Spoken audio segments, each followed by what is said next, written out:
I mean, plot twist, my uterus did not even fall out. Hey y'all, this is Momma Runs an Ultra. I'm a runner on the downhill side of my 50s who kind of said, hey y'all, watch this, and signed up to run my very first ultra. As of today, December 5th, 2025, I have never run further than 16 miles. And the race I'm signed up for is like 30-something. And I'm still in that stage of going, what the hell was I thinking? I did not grow up as a runner. In fact, I was not allowed to run. When I was in high school, I wanted to do cross country because they seemed kind of like a cool group of folks.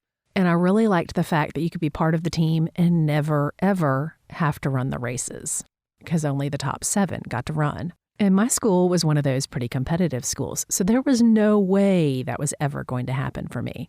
Well, the summer before the season that I wanted to run, the coach sent a summer training plan on a piece of paper to our house for new runners.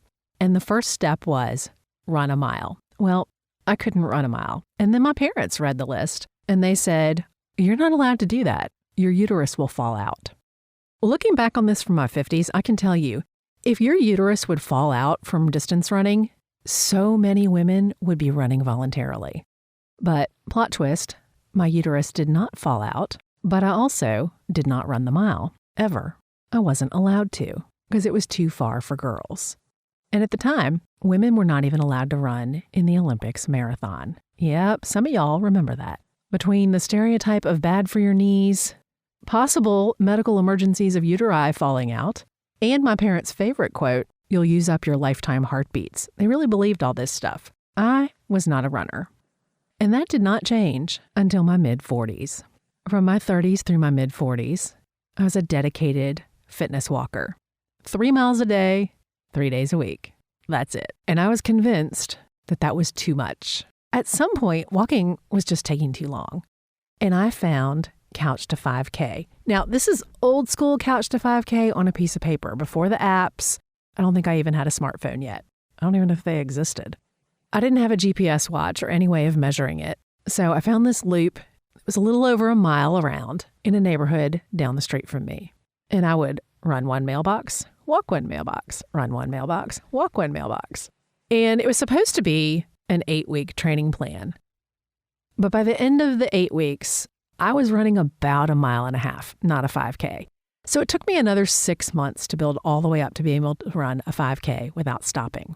And at that point, for many, many years, I ran 3 miles a day, 3 days a week. Somewhere along the lines, it became fun. Honestly, you could have never convinced me of that.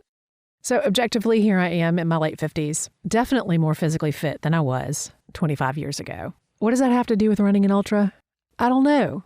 But somehow we all end up either buying into the myths we grew up with or waking up one day and going, that was total bullshit. So that's where I am. How did this lead to running an ultra? Well, that's a long story.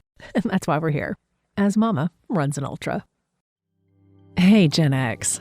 If your brain keeps spinning like a scratched Clash record at midnight, it's time for Sleep with Rock Stars, the sleep podcast built for those of us raised on the B-52s, Devo, Talking Heads, and Cyndi Lauper. In each episode, I very calmly read from Wikipedia about our favorite bands, and even throw in the soundtracks from a few of our favorite movies like 16 Candles, Repo Man, and Fast Times at Ridgemont High.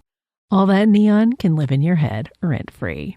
So if you want to drift off more smoothly than a warped cassette, search Sleep with Rock Stars and hit follow, because even the cool kids deserve a good night's sleep.